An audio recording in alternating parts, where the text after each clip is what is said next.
The two things that so many women come in assuming is, one, I'm going to die, and two, my baby will be born with HIV. Number one, it's 2018.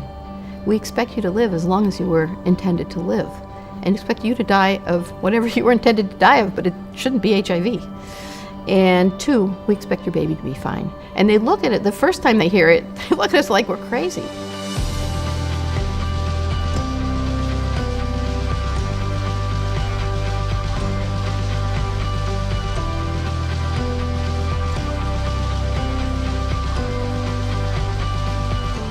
We have patients still today who, well, you know, my sister said I can come and live at the house, but I can't interact with my niece and my nephew because they might catch it from me. One person said, one day we had something in the kitchen and the person said, did Sister Watson cook anything in there? Not knowing that Sister Watson and Sister Hill standing there with the same person you're talking about. And it's in the church. So trust me, it happens there. I wish I could just shout it out to the world that they need to get educated. I mean, get educated, because there's some patients that come with people and they say, well, when should I start buying their paper plates? When should I start buying their covers? And I said, why? And he said, because they're HIV. I said, what? They're HIV. I said, oh, so you want to separate them? Would you like to separate them? Would you like your child to separate you and sit you over there? I said, don't. They need all your love and all your attention, and to live a normal life. Live a normal life. I'm living it. But you wouldn't know. I said, oh, I forgot to tell you, I'm a patient here too.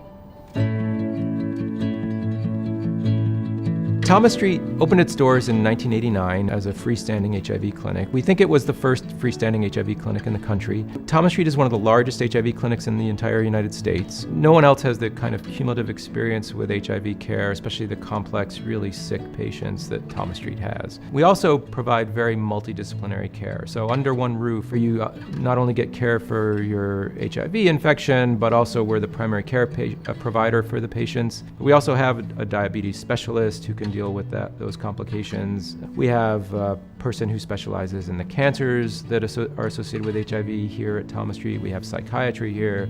We have OB/GYN services here. We have a rheumatologist here. So we try to bring everything under one roof, including pharmacy and lab and all the physical therapy and all the things that a person might need to really take care of themselves well. April the 24th, 2003, I went to the emergency room. And then when I entered, the doctor say, due to the signs and symptoms, and you being an African American, there's an important test I like to take. So then he just come out and said, you have full-blown AIDS. But at that moment, I went into total shock. In the middle of the night, you coming through and you don't know, and all I can vaguely see is people walking around crying. Where at that point, my sister was telling me, the doctors had said, we've done all we can do. She may not make it through the night. Just call out the family and say their goodbyes. Well, I made it, and I'm here 15 years later. The treatments are amazing from when I first started in this and people were on 25 to 30 pills a day. The treatments were making them more sick than the virus. I started out with like 29 different medications, this, that, and that, and blood pressure out of everything just going crazy. And now, thankful that I'm down to 2 a day. So once patients have been on medications, and nowadays with the new medications, maybe after an approximately of 2 months, the viral load, the amount of HIV in the blood will become suppressed, and they'll become undetectable. And at that time, the chance of transmitting the virus are extremely low, if not none. 10 years ago, CDC realized that people weren't being tested for HIV with enough regularity. And there were large parts of the population that had never been tested for HIV.